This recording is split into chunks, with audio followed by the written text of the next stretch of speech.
Ladies and gentlemen, your host for today's biology lesson is Dr. Professor Aziz.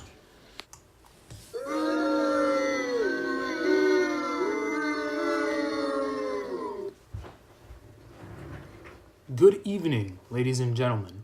My name is Dr. Professor Aziz. Sadly, I no longer have an accent, but that is not the topic of discussion today. We are all gathered here today to take an in depth look at the topic of evolution in biology. Now, let's get started. To start things off, evolution is the change in the characteristics of a species over several generations. What this means exactly is that evolution is how we as humans and many other organisms have changed physically and mentally to be better suited for living throughout time. So you may ask, how exactly do our bodies know what traits to change and how to evolve? Well, the answer to that question is explained in Charles Darwin's theory of natural selection. Charles Darwin's theory of natural selection states that each generation, more individuals are produced that can survive under the conditions. What Darwin was trying to imply is that the organisms that do not have traits that are well suited for the environment will die off, and that the organisms with the beneficial traits will survive and reproduce more offspring, thus leading to more offspring with the beneficial conditions. Using giraffes as an example, say there are three giraffes, one with a long neck, one with a medium neck, and one with a short neck. The giraffes with long necks have a clear advantage of reaching higher food on trees, thus decreasing their chances of starving throughout time. The giraffes with the shorter necks will die off due to an inability to reach certain foods, and the giraffes with long necks will live on to reproduce, thus leading to more giraffes with long necks being born.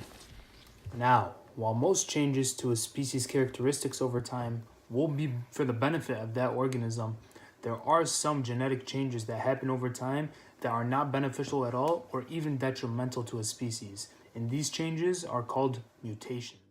Mutations can be caused by many things, such as UV rays from the sun or an error in DNA while it is being copied. Many genetic diseases that humans suffer from today originated due to mutations over time. Examples include cystic fibrosis, sickle cell anemia, Tay Sachs disease, and even color blindness. Although all organisms are continuing to evolve throughout time, we continue to be born with some things that are no longer useful at all to us. Vestigial structures are structures or organs that an organism is born with, but they serve no purpose and have no use at all anymore to that organism. There are many examples of vestigial structures in humans today. Right now, the only purpose our tailbone seems to serve is that it hurts a lot when we fall on it. But the reason we have a tailbone in the first place is that a common ancestor we had in the past had a tail. Like tailbones, wisdom teeth seem to serve no purpose to humans anymore. The only thing they seem to give us now is a risk of infection in our mouths.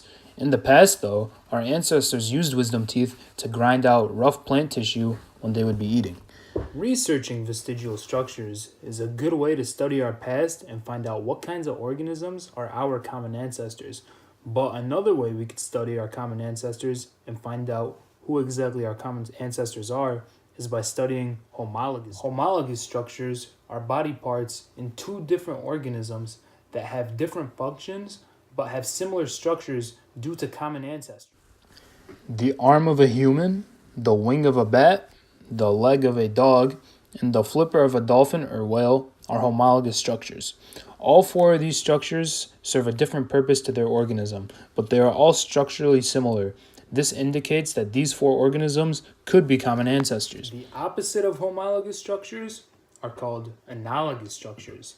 These structures are in two different organisms.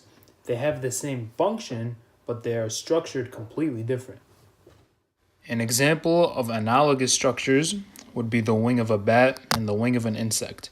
Although they serve the same purpose, which is flying, they are structurally completely different. This means they do not link to common ancestry at all. Evolution is one of the most complex topics in biology. Although we have discovered many links to our common ancestors, there is still a boatload of things we have yet to discover. I've been your host, Dr. Professor Aziz. Thank you for having me.